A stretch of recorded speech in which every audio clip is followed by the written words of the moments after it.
এখন শুনবেন আজকের গুরুত্বপূর্ণ খবরের শিরোনাম। গাজায় ইসরায়েলি হামলায় গত ২৪ ঘন্টায় নিহত ৯৫। শান্তিপূর্ণ কার্যক্রম থেকে বঞ্চিত হলে পারমাণবিক চুক্তি নয়, জানিয়েছেন ইরান। গাজায় ফ্লোটিলার ত্রাণবাহী জাহাজ ঢুকতে দিবে না ইসরায়েল। ইসরায়েলকে নিষেধাজ্ঞা দিতে লন্ডনে বিক্ষোভ। সুদানে ত্রাণবাহী গাড়ি বহরে হামলা, নিহত ৫। আরসিবির জয়ে বাঁধভাঙা উল্লাস রূপ নিয়েছে বিষাদে, পদদলিত হয়ে নিহত ১১। গাজায় ইসরায়েলি হামলায় গত ২৪ ঘন্টায় নিহত ৯৫। গাজায় ইসরায়েলি হামলায় গত ২৪ ঘন্টায় অন্তত ৯৫ ফিলিস্তিনি নিহত হয়েছেন। এ সময়ে আহত হয়েছেন আরও ৪৪০ জন। ওই উপত্যকার স্বাস্থ্য মন্ত্রণালয় এ তথ্য জানিয়েছে। গাজা স্বাস্থ্য মন্ত্রণালয় জানায়, আগের ইসরায়েলি হামলায় নিহত আরও ২ জনের মরাদেহ ধ্বংসস্তূপের নিচ থেকে উদ্ধার করা হয়েছে। মন্ত্রণালয়ের হিসাব অনুযায়ী ২০২৩ সালের ৭ অক্টোবর থেকে রিপোর্ট লেখা পর্যন্ত ইসরায়েলের চালানো হামলায় গাজায় নিহত বেড়ে দাঁড়িয়েছে ৫৪,৬০৭ জনে। আহত হয়েছেন ১,২৫,৩৪১ জন। চলতি বছরের মার্চে যুদ্ধবিরতি ভঙ্গের পর থেকে ইসরায়েল ৪,৩৩৫ ফিলিস্তিনকে হত্যা করেছে এবং আহত করেছে ১৩,৩০০ জনকে। এদিকে ইসরায়েলি সেনাবাহিনী গাজার ক্ষুধার্ত ফিলিস্তিনদের সতর্ক করে দিয়েছে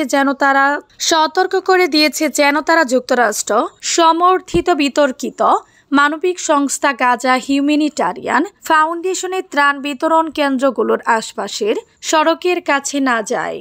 এসব ত্রাণ বিতরণ কেন্দ্রে একদিনের জন্য বন্ধ থাকবে। জাতিসংঘের নিরাপত্তা পরিষদ গাজায় যুদ্ধবিরতি ও মানবিক সহায়তার সৃষ্টির আহ্বানে একটি প্রস্তাবের উপর ভোট দিতে যাচ্ছে, তবে প্রস্তাবটিতে যুক্তরাষ্ট্র ভেটো দিবে বলে ধারণা করা হচ্ছে।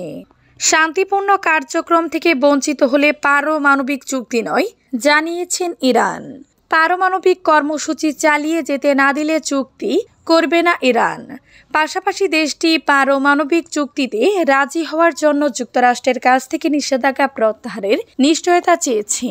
ওয়াশিংটন ও তেহরানের মধ্যে পারমাণবিক চুক্তি নিয়ে চলমান আলোচনায় ইরানের ইউরেনিয়াম সমৃদ্ধকরণ কর্মসূচি প্রধান বিরোধের বিষয় হয়ে দাঁড়িয়েছে।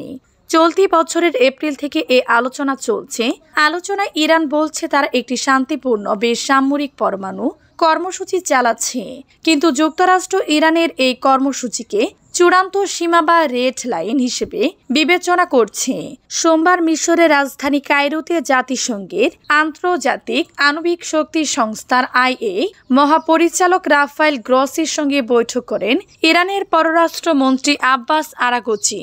গাজায় ফ্লোটিলার ত্রাণবাহী জাহাজ ঢুকতে দিবে না ইসরায়েল। গাজার অভূত মানুষের জন্য আন্তর্জাতিক সংগঠন কোয়ালিশনের FFC ত্রাণবাহী জাহাজ নিজেদের জলসীমায় প্রবেশ করতে দিবে না ইসরায়েল। গত মঙ্গলবার ইসরায়েলের সেনাবাহিনী এই হুমকি দিয়েছে। রোববার ইতালির সিসিলি দ্বীপ থেকে FFCর ত্রাণবাহী জাহাজ মেডলাইনে চড়ে রওনা হয়েছেন গ্রেটা থনবার্গ সহ ১১ মানবাধিকার কর্মী। পুরো কার্যক্রমটি পরিচালনা করছে FFC। আগামী শনিবার জাহাজটি গাজা উপকূলে পৌঁছানোর কথা রয়েছে। ২ মাসের বেশি সময় ধরে ফিলিস্তিনের গাজা ত্রাণবাহী কোনো ট্রাক প্রবেশ করতে দেয়নি ইসরায়েল। এতে গাজার ঔষধ, খাবার, পানি সহ জরুরি পণ্যের ব্যাপক সংকট দেখা দেয়। মারাত্মক মানবিক সংকটের কারণে আন্তর্জাতিক সমালোচনার মুখে পড়ে ইসরায়েল। এমন পরিস্থিতিতে গাজার অভুক্ত মানুষের কাছে ত্রাণ পৌঁছে দেওয়ার উদ্যোগ নেয় FFC। গতকাল মঙ্গলবার এক সংবাদ সম্মেলনে ফ্রিডম ফ্লোটিলা সম্পর্কে প্রশ্ন করা হলে ইসরায়েল সেনাবাহিনীর মুখপাত্র ব্রিগেডিয়ার জেনারেল এফি ডেফরিন বলেন, ইসরায়েলের সামুদ্রিক অঞ্চল ও সমুদ্র সীমা রক্ষার জন্য নৌবাহিনী দিনরাত কাজ করছে। ইসরায়েলকে নিষেধাজ্ঞা দিতে লন্ডনে বিক্ষোভ।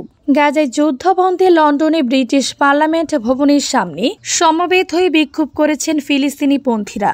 তারা ইসরায়েলের সরকারের উপর কঠোর নিষেধাজ্ঞা আরোপ এবং পূর্ণাঙ্গ অস্ত্র নিষেধাজ্ঞা আরোপের দাবি জানিয়েছেন খবর আল জাজিরার। বুধবার প্যালেস্টাইন সলিডারিটি ক্যাম্পেইনের PSC উদ্যোগে বিক্ষোভ অনুষ্ঠিত হয়। তখন ব্রিটিশ প্রধানমন্ত্রী কিয়ার স্টারমার পার্লামেন্ট সদস্যদের প্রশ্নের উত্তর দিচ্ছিলেন।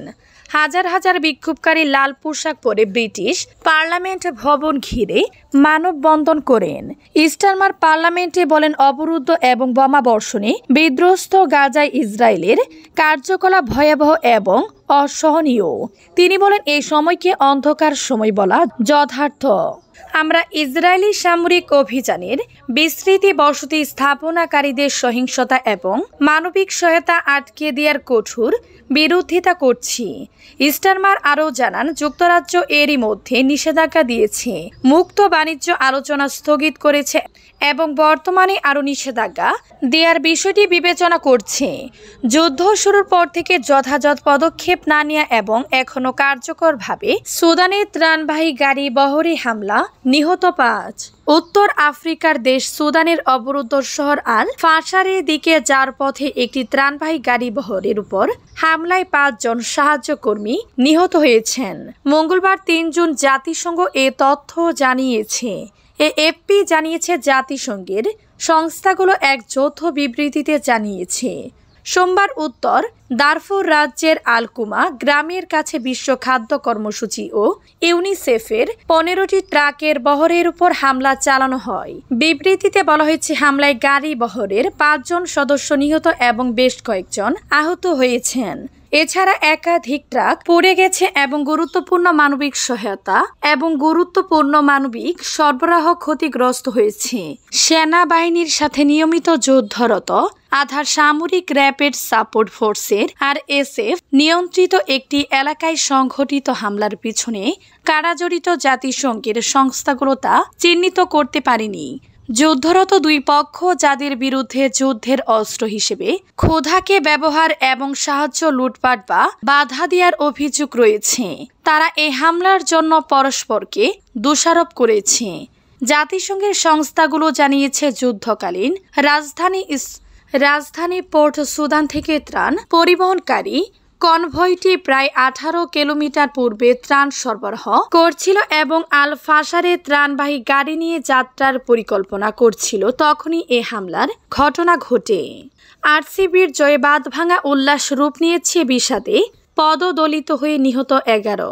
18 বছর পর রয়্যাল চ্যালেঞ্জের বেঙ্গালুরু IPL-এ প্রথম শিরোপা জিতে এতে বাঁধভাঙা উল্লাসে মেতে উঠে পুরো বেঙ্গালুরু, কিন্তু সেই উন্মাদন রূপ নিয়েছে প্রাণঘাতী দুর্ঘটনায়।